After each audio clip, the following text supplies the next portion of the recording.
Good morning, students. Welcome back to Devasya Online Education. Today, we are going to start with the part 2 of chapter 3 History. Lord Cornwallis introduced strict laws to monitor the officials and he raised the salaries and promotions for the senior officials. तो हम लोगों ने देखा था last time charter act में कि civil services जो होगी वो एडमिनिस्ट्रेशन मैनेज करेगी, आर्मी बाउंड्रीज को प्रोटेक्ट करेगी, पुलिस पीस मेंटेन करेंगे and judiciary justice and civil service के साथ डील करेगी. तो लॉर्ड कॉर्नवालिस ने काफ़ी स्ट्रिक्ट लॉज को मॉनिटर करने के लिए काफ़ी चीज़ें स्टार्ट की और जो भी अच्छे से काम करेंगे उनकी सैलरीज और प्रमोशंस उनको अच्छी मिलेगी. The Fort William College was started in 1801 in order to train the young man who join the civil service. तो जब ये सिविल सर्विस वाली चीज़ स्टार्ट हुई उस वक्त ट्रेनिंग के लिए एक कॉलेज ओपन किया गया 1801 में, ताकि जो यंग जनरेशन और जो यंग मैन है उनको प्रॉपर ट्रेनिंग मिल सके. Initially, the civil servants were nominated by the directors, but later from 1813, all civil servants were to be selected through a competitive examinations. तो पहले initially जो भी civil servants थे या जो भी गवर्नमेंट सेक्टर में जॉब करते थे वो डायरेक्टली डायरेक्टर्स के थ्रू सिलेक्ट होते थे. कोई भी एग्जामिनेशंस या कोई भी स्पेसिफिक कॉम्पिटिटिव प्रोग्राम्स के थ्रू उनकी सिलेक्शन नहीं होती थी. बट 1813 के बाद जो भी सिलेक्शन होने लगी वो एक कॉम्पिटिटिव एग्जामिनेशंस के थ्रू होने लगी.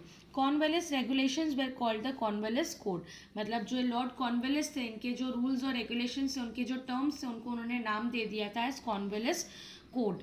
The post with higher remuneration were reserve for Englishman. तो जो भी हायर पोस्ट का काम था और जहाँ पर सैलरी ज़्यादा अच्छी थी वो सारे का सारा काम was reserve for the Britishers. और जो भी छोटे काम होते थे या जो कम लेवल वाले काम होते थे the jobs were given to the Indian people. The territories occupied by British in India were divided into district and each district had 3 main officials. तो basically जितने भी अपने states थे ब्रिटिशर्स ने उसे डिवाइड कर दिया था 4 डिस्ट्रिक्ट्स में और ये हर 4 डिस्ट्रिक्ट जो थी वो 3 सेक्टर्स में बटी हुई थी. तो पहला सेक्टर था तुम्हारा कलेक्टर जो कि रेवेन्यू यानी कि टैक्स कलेक्ट करेगा एंड एडमिनिस्ट्रेशन डिपार्टमेंट मैनेज करेगा.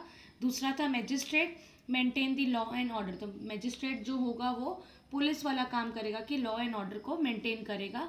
लास्ट है जज एडमिनिस्ट्रेट जस्टिस. जस्टिस मतलब जो भी गलत करेगा जो भी सही करेगा जो भी वॉट एवर इज राइट और wrong the punishment will be given equally. Then the next part is army.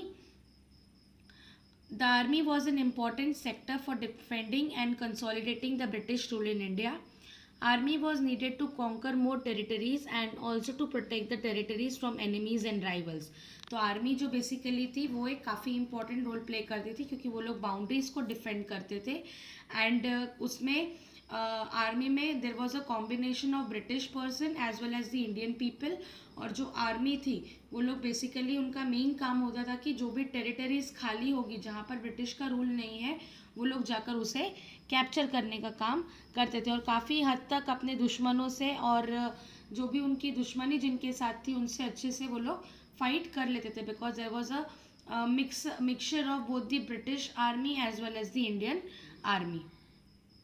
The army consists of Indian soldiers called sepoy and they were recruited from areas now known as UP, Bihar and Jharkhand.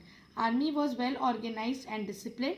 It was loyal to the Britishers. तो जो army थी उसमें Indian soldiers थे जिसे हम लोग sepoy बोलते थे एंड बेसिकली उनको आज जिसे हम लोग यूपी बिहार और झारखंड के नाम से जानते उसी जगहों से उनको काम मतलब बेसिकली जितने भी सिपॉय थे वो सारे ये 3 स्टेट्स को ही बिलोंग करते थे. आर्मी काफ़ी ऑर्गेनाइज थी मतलब अच्छे से काम करना जानती थी और काफ़ी डिसिप्लिन थी and they were very much loyal to the British. मतलब कभी भी उन्होंने ब्रिटिशर्स के साथ दगाबाजी नहीं की. The next is the police part. Lord Cornwallis created a permanent police force in India. उन्होंने काफ़ी हद तक जैसे लॉज वगैरह स्ट्रिक्ट कर दिए तो उन्होंने एक पुलिस फोर्स भी स्ट्रॉन्ग सेटअप कर दिया. डिस्ट्रिक्ट्स को थानाज में डिवाइड किया और थानाज जो थे they were under the control of darogas और जो विलेजेस और सिटीज़ थे they were placed under chowkidars and kotwals.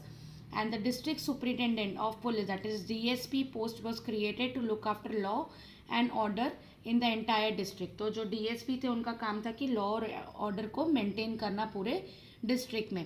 And the Indians were not allowed और were excluded from the police force. It was successful in reducing crimes such as dacoity and thuggy the policeman were not paid properly and they were unpopular with the people. तो जैसे उन्होंने अपना police setup start किया तो districts को थानाज में distribute किया, और थानाज जो भी थे वो दारोगाज के कंट्रोल में थे। उसके बाद विलेज और सिटीज़ जो थे वो चौकीदार और कोटवाल्स के हाथ में थे। फिर जो डीएसपी थे उनका काम था लॉ और ऑर्डर को मेंटेन करना।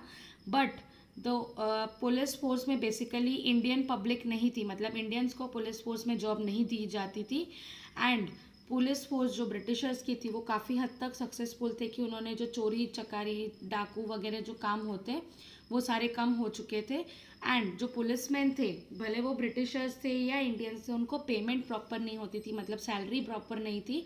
तो इसी के चलते they were not very popular with the people, मतलब they were not aware of the people, मतलब उनके और पब्लिक के बीच में यूजुअली ज़्यादा बातचीत नहीं हो पाती थी, इसलिए उनका ज़्यादा क्लोज कनेक्शन नहीं था और वो लोग पब्लिक की प्रॉब्लम्स को समझ नहीं पाते थे और पब्लिक यूजुअली जाकर उनको कुछ भी बोल नहीं पाती थी। तो ये gap of communication between police and citizens create हो चुका था। The next part or we can say as the last part of the chapter is judiciary. Prior to British Code of Law introduced in 1793, India had no uniform code of law. तो जैसे हमने देखा कि Lord Cornwallis ने आके काफ़ी ज़्यादा strict laws लगा दिए थे, तो उसके चलते भी ब्रिटिशर्स ने अपने लॉज इंट्रोड्यूस करने के बाद भी इंडिया का कोई भी एक कोड ऑफ लॉ नहीं था। वो इंडियंस जो थे अपने कस्टम्स और अपने रीति रिवाजों के हिसाब से ही सारी चीज़ें फॉलो करते थे। इंग्लिश ने अपना law rule of law introduce किया था और उस रूल ऑफ लॉ के according it was same for all people irrespective of their position, whether it is prime minister, president और दी हायर ऑफिशियल्स, सबके लिए एक ही जैसा लॉज क्रिएट हो चुका था। या फिर कोई कॉमन पर्सन भी होगा, अगर उसने भी जो क्राइम किया है, जो पनिशमेंट एक नॉर्मल पर्सन को मिलनी चाहिए वही उसे भी मिलेगी। Europeans had a special court and way tried only by the British जजेस। तो यूरोपियंस के एक स्पेशल कोर्ट थे जो कि बेसिकली ब्रिटिश जजेस जाकर वहाँ पर रूल करते थे।